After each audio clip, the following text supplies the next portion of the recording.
Yo, what's up guys? Welcome back dito sa aking YouTube channel. So for today's video mga idol, meron tayong panibagong update na naman tungkol sa mga uuwi ng Bicol, Samar, Leyte at Bohol mga idol. So kung gusto mong malaman ito mga idol, kontakin nyo lang ang number na ito. Yan po si Miss Nika. Yan ang number na yan mga idol. Op, teka lang po. Bago nyo po kontakin ang number na yan, make sure nyo po na panoorin muna ang video nito. Dahil kompleto po yung ibibigay nating information sa inyo about dito sa bus na i-update natin. So bago tayo mag-update at magsimula sa pagpapaliwanag ko sa bus na ito, make sure lamang po na kayo nakapag-subscribe na dito sa aking YouTube channel. So ito po yung Greg TV mga idol. So mga idol, disclaimer lang po. Yung ibibigay ko sa inyo na information ay nanggaling po yan sa admin ng bus na i-update natin ngayon. Yan po ay legit. So, mas maigi pong panoorin nyo muna ang video nito bago nyo siya kontakin para malaman nyo yung pamasahe at requirements na ibibigay ko sa inyo mga idol.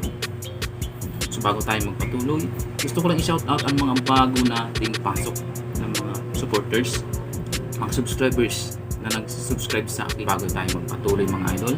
Maraming salamat sa mga bagong viewers, mga bagong subscribers mga idol. Magsimula na tayo mga idol para hindi na kayo mabitin pa. Let's go.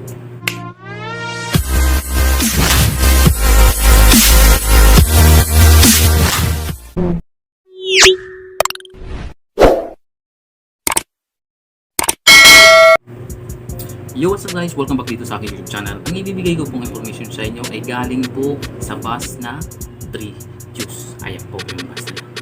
So naglabas po ang 3 Juice ng bagong update na meron silang biyahe sa Bicol, Bohol, Samar at Leyte.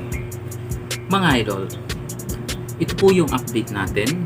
Bicol, Samar, Leyte, Bohol at Davao. May kasama pala ang Davao mga idol. Ayon po sa nalabas ng kanilang admin ng 3 Juice, ito po yung sabi niya. Sa mga uuwi ng Bicol, Samar, Leyte at Bohol, Davao, meron po tayo bus. Araw-araw biyahe. Okay. No requirements, free meal, free ferry at aircon po ito. Free din po mga idol ang pick up kung kayo ay 3 katao pataas. So hindi man kasi binanggit dito sa post niya ni Miss Nika na 1 tao o 2 tao. Basta ang sabi niya dito ay 3 passengers up. So ibig sabihin 3 tao pataas mga idol. Okay mga idol. Pangalawa po, magkano ba yung pamasahe pa Bicol? Okay. Magagaling po yung bus ay sa Cubao to Bicol. Ang pamasahe po ay 1,400. Ayan po. Naman po sa Samar, 2,500. At para naman po sa biyaheng Leyte, 2,000 pesos only mga idol. At para naman po sa biyaheng Bohol. Okay mga idol. Ang biyaheng Bohol po ay meron lang silang biyahe every Saturday only. So ang pamasahe po ay 3,500 mga idol. Yan po yung binigay na pamasahe ng ating tinawagan na admin ng 3 Juice mga idol. At para naman po sa Davao mga idol ay hindi ko po nakuha ang information about sa pamasahe. Pero po nandiyan po yung number na ibinigay ko. Tawagan niyo po yan para matanong niyo kung magkano ang Davao at kung anong araw ang biyahe meron ng Davao. I'm sure mura lang naman yan mga idol. Hey there.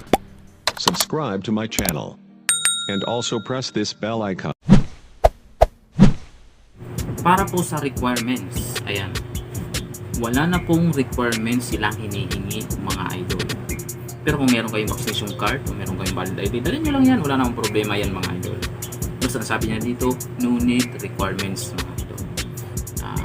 Tawagan nyo lang po si Miss Nika, yung binigay ko yung number dun sa pinakauna, para maintindihan nyo at kung meron kayong mga bagahe, mapag-usapan nyo ng maayos mo ito. So So wala po kasi akong tinanong about sa bagahe. Ang tinanong ko lang po ay yung pamasahe, location at requirements para po maibigay ko sa inyo ang maayos mga idol.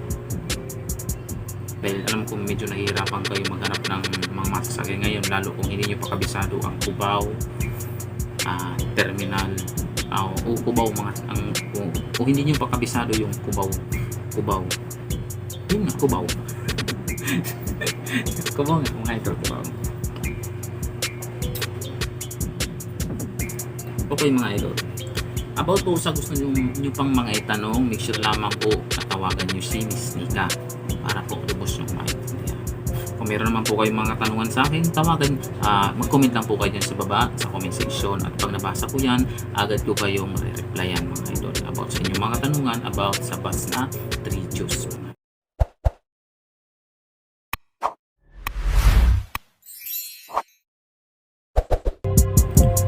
So yun mga idol, yan po ang information na nahanap natin at nakalap natin ngayon para ibigay na naman sa inyo mga idol. So thank you so much sa inyong panonood dito sa aking video. At sana po ay naintindihan nyo yun mga idol.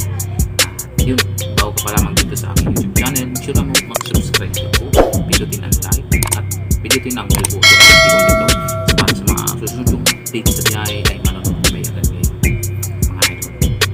So hanggang dito na lang ang vlog na ito. Ako po si Green TV. Hindi man tayo nakapunta ng terminal ngayon para sa vlog na